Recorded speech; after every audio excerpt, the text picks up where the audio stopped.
मध्य प्रदेश की सरकार ने एक बड़ा फैसला लिया है। गृह मंत्री और मुख्यमंत्री की अध्यक्षता में हुए इस बैठक में मुख्यमंत्री ने यह फैसला लिया है कि अब मध्य प्रदेश में कट्टरता बर्दाश्त नहीं की जाएगी। जितने भी अवैध मदरसे और ऐसे संस्थान चल रहे हैं जहां पर धार्मिक कट्टरता को बढ़ावा दिया जाता है, उनका रिव्यू कर उनके ऊपर कार्रवाई की जाएगी। इस विषय पर चर्चा के लिए हमारे साथ मध्य प्रदेश बाल अधिकार संरक्षण आयोग के दो ऐसे सदस्य मौजूद हैं जो लगातार कार्यवाही कर रहे हैं और इस तरह के मुद्दे सामने लेकर के आ रहे हैं जो पूरे मध्य प्रदेश को सोचने पर मजबूर कर रहा है। हमारे साथ ओंकार सिंह जी हैं और हमारे साथ निवेदिता शर्मा जी हैं।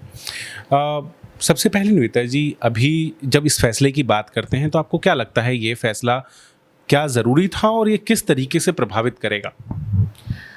देखिए, शासन ने कट्टरता को लेके ये फैसला लिया है, पर हम और बाल आयोग शुरू से इस चीज़ के लिए है कि बच्चों की सुरक्षा का क्या इंतजाम है वहाँ पर। जिस तरीके से बच्चों को वहाँ रखा जाता है और उसका अभी मैं हाल ही में जब दतिया दौरे पे गई थी और जैसा कि पहले चर्चा में भी आया था, जब मैं दतिया दौरे पे गई थी और मैंने जब उसके ऊपर बहुत सारे अनुशंसाएं भी की थी उसमें सुधार के लिए, तो इस समय जब मैं गई तो ये आश्चर्य हुआ कि किसी ने भी उसकी जिम्मेदारी लेने से मना कर दिया। कि पहली बात तो ये कि ये जो मदरसे हैं इनकी मॉनिटरिंग बॉडी भी क्या है, इसको लेके भी अगर उन्होंने कट्टरता को लेके कहा है तो मेरे को ऐसा लगता है कहीं ना कहीं इसकी भी जवाबदारी अब सुनिश्चित होगी कि ये जो मदरसे हैं इनकी मॉनिटरिंग बॉडी कौन होगा। बिजब, जैसे पहले भी कुछ मामलों में हमने देखा कि आप जब स्कूलों में गए तो वहाँ पे आपको धार्मिक साहित्य मिला, वहाँ पर बच्चों की ऐसी शिकायतें आई कि उनको उनका धर्म मानने से रोका जाता है, उनको दूसरे धर्म की किताबें पढ़ाई जाती हैं, प्रार्थनाएं पढ़ाई जाती हैं। तो क्या लगता है इस तरह के फैसले के बाद क्या इसमें कुछ बदलाव आएगा? जो बच्चों के मानस को प्रभावित करने की कोशिश की जाती है उसमें इस फैसले का कितना प्रभाव हो?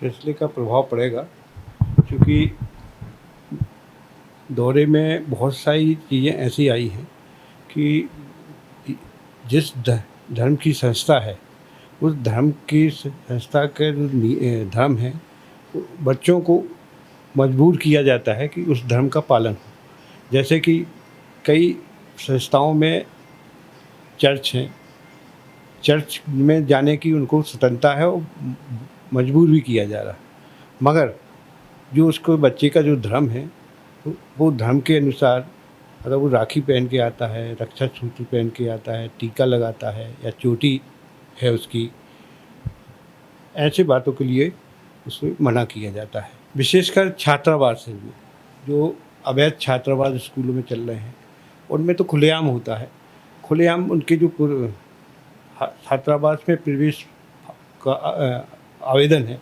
उसमें तो ये लिखते ही हैं कि बच्चे के लिए 1 घंटा सुबह शाम 1 घंटा जो उनकी धर्म की प्रार्थना है उस प्रार्थना सभा में उसको शामिल होना पड़ेगा, मतलब उसको चर्च जाना पड़ेगा।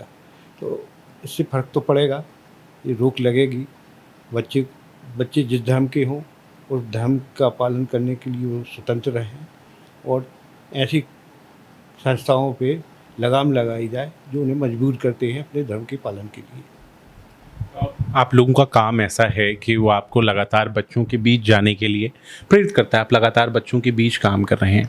पिछले 6 महीने में लगातार इस तरह के मामले सामने आ रहे हैं। कहीं किसी हॉस्टल से मामला आता है, कहीं किसी स्कूल का मामला है।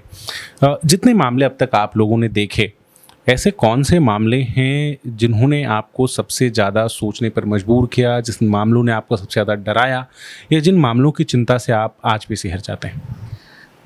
देखिए, अभी 6 महीने के कार्यकाल में एक तो पहले मेरे को ये लगता था कि स्कूली शिक्षा विभाग इस प्रकार के जो स्कूल है जो माइनॉरिटीज़ के दायरे में आते हैं और उस शहर का बहुत बड़ा नामी गिरामी स्कूल होता है, बच्चे सबसे ज़्यादा होते हैं चूँकि माइनॉरिटीज़ के अंतर्गत आता है। फिर दूसरा वो CBSE बोर्ड या AISC बोर्ड है, इससे अंतर्गत वो अपने यहाँ केवल एग्ज़ाम कराते हैं।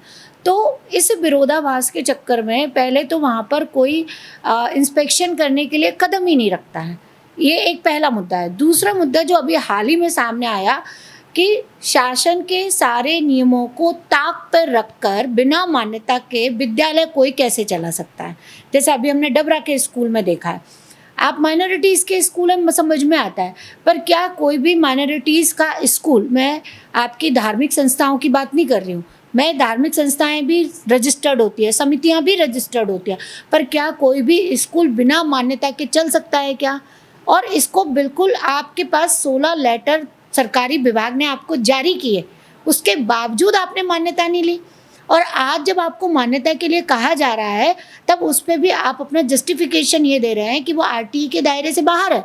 तो ये एक आश्चर्यजनक है कि ऐसे कैसे कोई आरटीई के नियमों को ताक पर रख सकता है। दूसरी बात, मुरैना का स्कूल देखा हम सभी ने, मुरैना के स्कूल में क्या आज तक किसी ने इस पर ऑब्जेक्शन नहीं उठाया कि प्रिंसिपल का जो आवास है वह उसी बिल्डिंग में है, यानी कहीं दूर भी नहीं है, उसी बिल्डिंग में है, उसके दरवाजे क्लासरूम में खुलते हैं, लाइब्रेरी में खुलते हैं, और साथ ही साथ वहाँ इतनी ज़्यादा मात्रा में शराब का पाया जाना, ये कहीं ना कहीं हमको ऐसा लगता है कि बच्चों की सुरक्षा के जहाँ एक तरफ मान्यता नहीं है, अगर कहीं स्कूल में कोई दुर्घटना घटित होती है, आप किस स्कूल को ढूंढ रहे हैं, क्योंकि वो स्कूल तो है ही नहीं, तो आप कैसे उसकी सुरक्षा। दूसरा, वहाँ पे जो आवास बने हुए हैं, आवास में जो लोग रह रहे हैं, हम बार बार कह रहे हैं स्टाफ का पुलिस वेरिफिकेशन कराना है, मान लीजिए 1% वो लोग हमारी बात भी माने कि पुलिस वेरिफिकेशन कराएं, परंतु उस आवास में ऐसे लोग भी रहते हैं जो उनका स्टाफ नहीं है, तो उस लोगों की कैसे आप वेरिफिकेशन करेंगे। और अभी जब सेंट चार्ल्स स्कूल में गई, और अभी जो लेटेस्ट में जो बीना का मुद्दा चल रहा है, बीना में फीटस का पाया जाना और सेंट चार्ल्स स्कूल में ऑर्गन्स का पाया जाना, किडनी और हार्ट, ये स्कूल परिसर के अंदर में रखे हुए थे, उसकी बायोलॉजिकल लैब में रखी है, बायोलॉजी की लैब में ये ऑर्गन्स का रखा होना, और आज तक किसी का जांच ना करना, दिशा निर्देश देने के बावजूद, नियम कायदे कानून बनाने के बावजूद, तो ये हमको कहीं ना कहीं ऐसा लगता है कि जैसे इनके ऊपर कोई कसना नहीं चाहता है, या कोई इनका कुछ कर नहीं सकता है, क्योंकि माइनॉरिटीज़ के अंतर्गत आते हैं, तो कहीं ना कहीं जब कोर्ट में चले जाते हैं तो इस तरीके का कहना कि हमारे अधिकारों का हनन हो रहा है। आप एक मदरसा चला रहे हैं, मदरसे में आप ग्रांट ले रहे हैं, ग्रांट के साथ ही साथ जब 2017 में सरकार बदली, कांग्रेस की सरकार आई, उस समय इनके यहाँ पर मिड डे मील की योजना चालू कर दी गई है। तो एक तरीके से प्राथमिक शिक्षा होगा, क्योंकि मिड डे मील या तो आपको आंगनवाड़ी में दिया जाएगा या पाठशालाओं में, सरकारी स्कूलों में दिया जाएगा, तो आपको तो देने का फिर प्राइवेट स्कूलों में दीजिए। जैसे कि मैं कहीं गई तो लोगों ने कई बार कहा कि प्राइवेट स्कूल में भी मिड डे मील का प्रावधान कर दिया जाए। तो एक चीज़ ये तय होनी चाहिए कि मदरसा प्राइवेट है या सरकारी है। सरकारी है तो फिर उसकी मॉनिटरिंग बॉडी कौन होगा। आप 43-44 बच्चों का रजिस्ट्रेशन क्यों है, रोज का आप मिड डे मील बता रहे हैं, 2 कमरे इतने से जगह पे वो 2 कमरे बना दिए गए, उसमें आप पहली से लेकर 8वीं तक का मदरसा संचालित कर रहे हैं। वो बच्चे आपके बोर्ड की परीक्षा में अपीयर हो रहे हैं, आपका रिजल्ट नहीं बिगड़ेगा, क्योंकि अपीयर होने वाले स्टूडेंट्स है, वो पास फेल कैसे होता है पता नहीं है।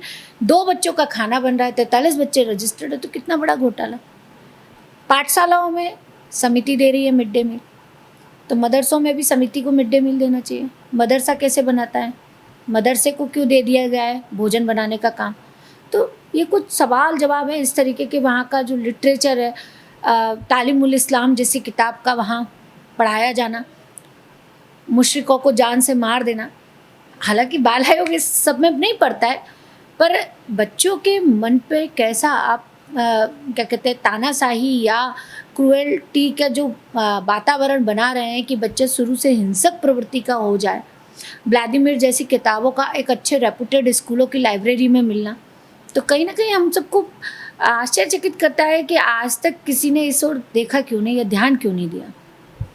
आप भी सब लंबे समय से काम कर रहे हैं, कार्यकाल 6 महीने का हो, मगर इससे पहले भी हमारा संपर्क भी आया था एक बार जब सागर के किसी स्कूल के ऊपर कार्रवाई हुई थी। आपको क्या लगता है क्या स्थिति है अभी वर्तमान में, मदरसों की बात करें या जो दूसरे माइनॉरिटी शिक्षण संस्थान है वहाँ पर, और इन 6 महीनों में या इससे पहले भी आपके ध्यान में ऐसी कौन सी चीज़ें आई जिन्होंने आपको सबसे ज़्यादा परेशान किया, जो अभी भी आपको प्रभावित किया? सबसे ज़्यादा परेशान किया मदरसा तो उसमें है। कई मदरसे ऐसे हैं कि मदरसा के में रजिस्टर्ड हैं मगर वो स्कूल भी चलाते हैं। मतलब ऐसे एक खंडवा में भी एक मदरसे में गए थे, और जब उसको यहाँ से प्रतिवेदन भेजा गया कार्रवाई के लिए प्रशासन को, तो उसमें दूसरे दौरे में जब उसको बुलाया गया तो उसने कह दिया हमने स्कूल बंद कर दी। मगर ऐसे काम नहीं चलेगा, हमें देखना पड़ेंगे प्रदेश में और सारे ऐसे मदरसा रजिस्टर्ड हैं जो स्कूल के रूप में भी चला रहे हैं। उस मदरसे में भी 200 के लगभग की संख्या थी बच्चों की। और इसकी प्रामाणिकता क्या है, बच्चों की जो शिक्षा है उसके दस्तावेज हैं जो उसके पास में है, स्कूली दस्तावेज हैं, उसके प्रमाण पत्र हैं, उनकी प्रामाणिकता क्या है, क्या वो आगे उपयोग कर सकता है। और भी चीज़ें हैं। एक और, सबसे ज़्यादा बच्चे छात्रावासों में हैं, उन छात्रावासों में जो स्कूल में नहीं है, जंगलों में है, वीरान जगहों पे है, वहाँ भी 2.5 3 4 500 बच्चे हैं। और उनमें भी इंटर स्टेट के बच्चे हैं। यहाँ की अरुणाचल प्रदेश, मेघालय, केरला, छत्तीसगढ़, झारखंड, तमिलनाडु, असम, इन जगहों से बच्चे हैं। कोई भी आज गवर्नमेंट की मॉनिटरिंग बॉडी है वो कहीं कभी गई नहीं है, स्कूली शिक्षा वह गया नहीं है। उस पर शासन की कोई ऐसी नीति है नहीं कि वो रजिस्टर्ड कराए और वो अपने जांच के दायरे में ले, उनको जांच के दायरे में भी लें, उनकी पंजीयन कराएं। ऐसी नीति शासन को बनाना चाहिए ताकि उन पे अंकुश लगाया जा सके। जाएं, देखें वो बच्चे किस प्रकार से रह रहे हैं। बहुत निरीह अवस्था में, हम एक छात्रावास में गए थे जहाँ ना ओढ़ने के लिए ना बिछाने के लिए एक बड़ा सा हाल, और उसमें टिमटिमाता बल्ब एक, और वो जो कथरी रहती थी, कथरी गांव में चलती है, कथरी साड़ियों की बनती, हाँ, वो उड़ते थे, वही बिछाते थे। बड़ी निरीह अवस्था में बच्चे थे, जेल से भी। और आज के ज़माने में कथरी कोई नहीं उड़ता, ग्रामीण क्षेत्रों में भी नहीं उड़ता। जेलों में भी कंबल मिलते हैं। हाँ, कंबल मिलते हैं। और खाने में वही 2 आलू पानी में उबाल के दे दिया। और बहुत ख़राब अवस्था में है। हमें गवर्नमेंट से यही कहना है कि उनको भी अपने रिव्यू जो आदेश हुआ है उन पे भी कुछ ना कुछ करे, उनको इस दायरे में ले आए ताकि उन पे निगाह रखी जाए और बच्चों का भविष्य बर्बाद ना हो। भारी संख्या में बच्चे हैं, जैसे हमारे सागरी ज़िले में 10 छात्रावास ऐसे हैं जो वीरान जगह में हो और वहाँ हज़ारों बच्चे रह रहे हैं। मुझे पूरा विश्वास है कि आपके विभाग का कोई ना कोई समन्वय, जो जानकारियाँ आपको मिलती हैं ये सरकार तक पहुंचाने की कोई व्यवस्था होगी। लेकिन अगर उसके बाद भी ये एक वैचारिक विषय, कट्टरता के विषय को लेकर आज का निर्देश है, लेकिन आप अपनी तरफ से और कौन से नियम आपको लगते हैं कि बनने चाहिए, और कौन से विषय आपको लगते हैं जिनको लेकर के काम करना चाहिए, खास करके बच्चों के लिए अभी की वर्तमान की स्थिति में मध्य प्रदेश? देखिए, मैं बहुत सारे मंचों पे एक चीज़ कह के आई हूँ कि ये एक विभाग या एक मंत्रालय का काम कभी नहीं हो सकता बच्चों के लिए। आप ये सोचेंगे कि क्या महिला बाल विकास विभाग काम कर ले या शिक्षा विभाग काम कर ले, तो जैसे कहते हैं ना, एक अम्ब्रेला पॉलिसी बच्चों के लिए आपको सारे विभागों को एक छत के नीचे पहले लाना पड़ेगा, और उसमें जो भी आप कोई कोऑर्डिनेटर बनाना चाहते हैं उन सबका आपस में समन्वय होना चाहिए।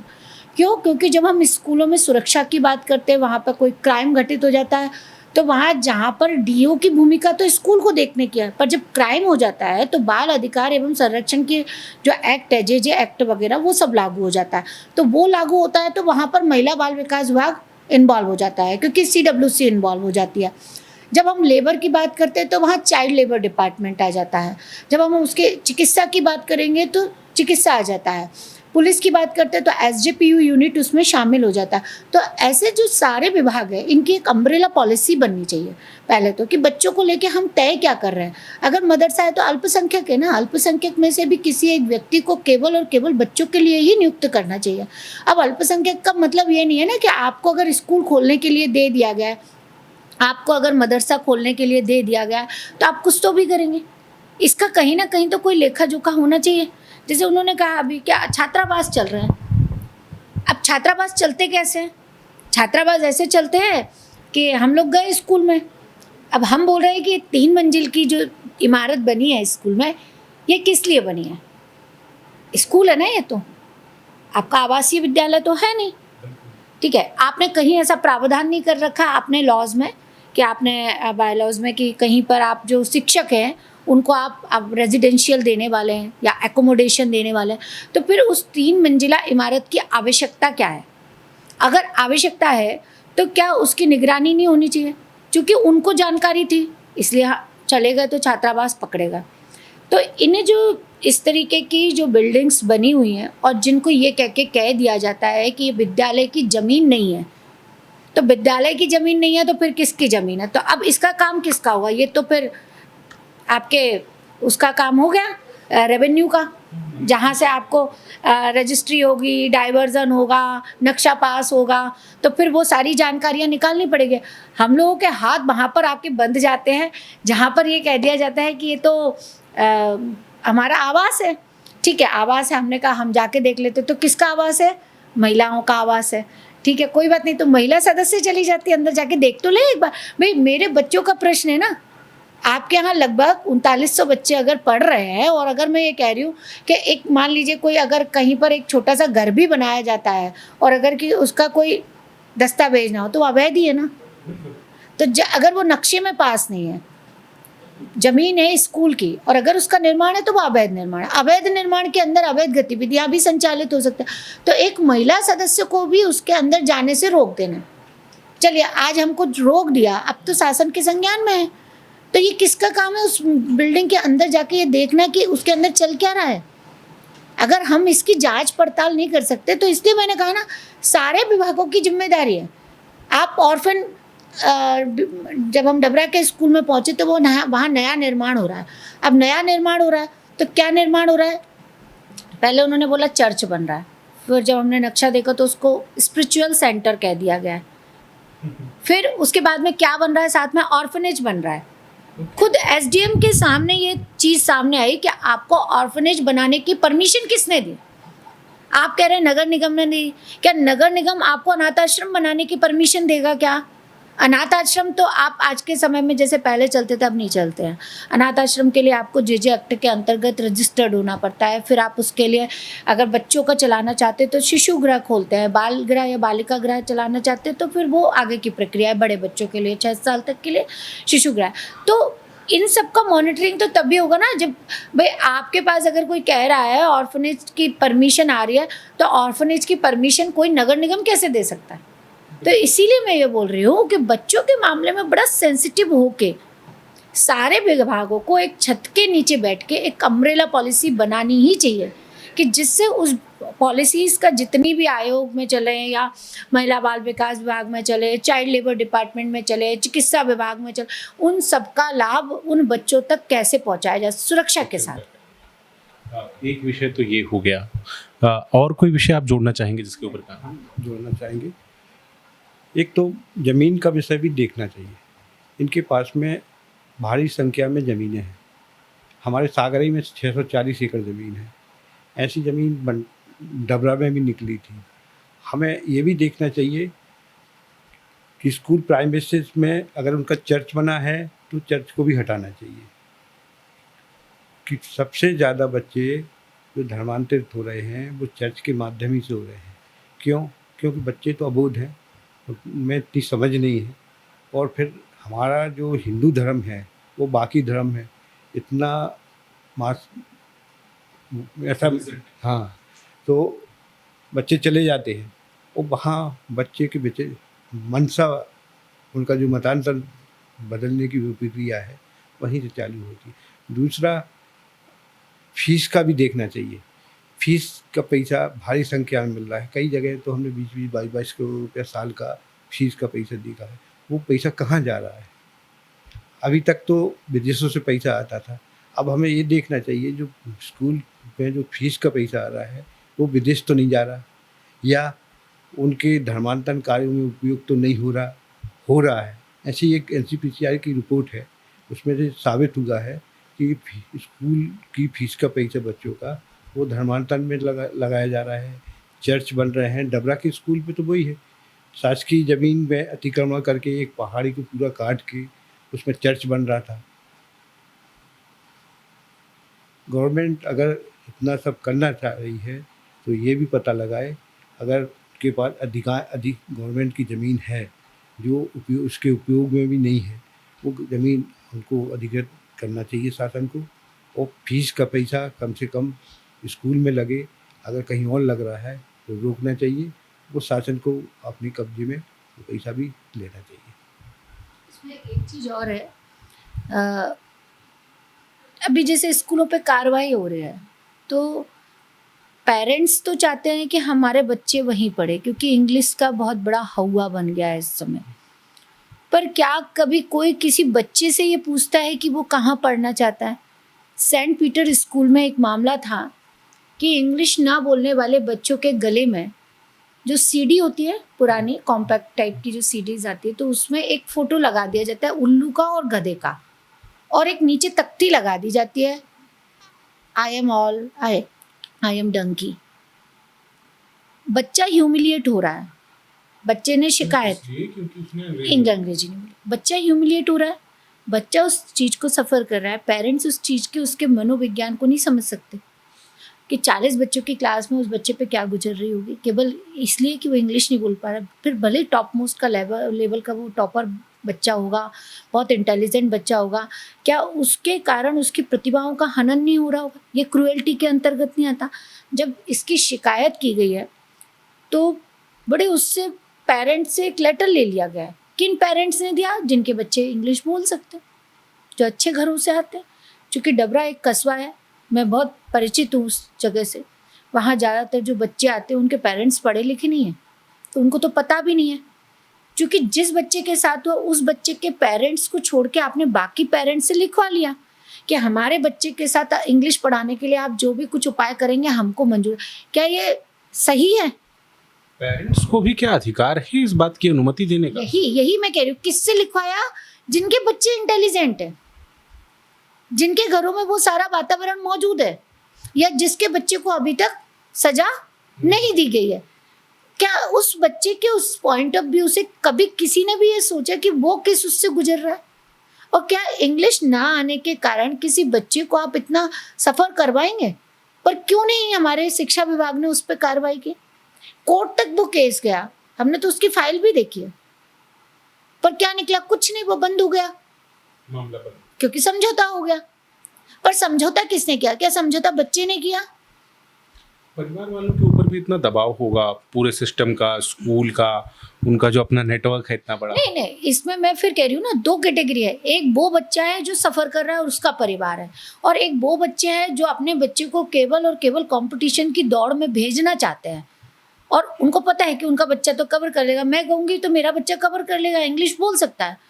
पर यदि मेरे यहाँ पे कोई व्यक्ति जो चपरासी की पोस्ट पे है, यदि वो उस स्कूल में अपने बच्चे को भेज रहा है, तो हम सब भी उसका बैकग्राउंड जान रहे हैं ना, क्या उसका बच्चा उसको कम्पीट कर पाएगा? पर चूंकि उसको ऐसा लगता है कि मैं ऐसा हूँ, मेरा बच्चा अच्छा बन जाए, इस आशा में वो उस स्कूल के दरवाजे तक अपने बच्चे को छोड़ के आ रहा है।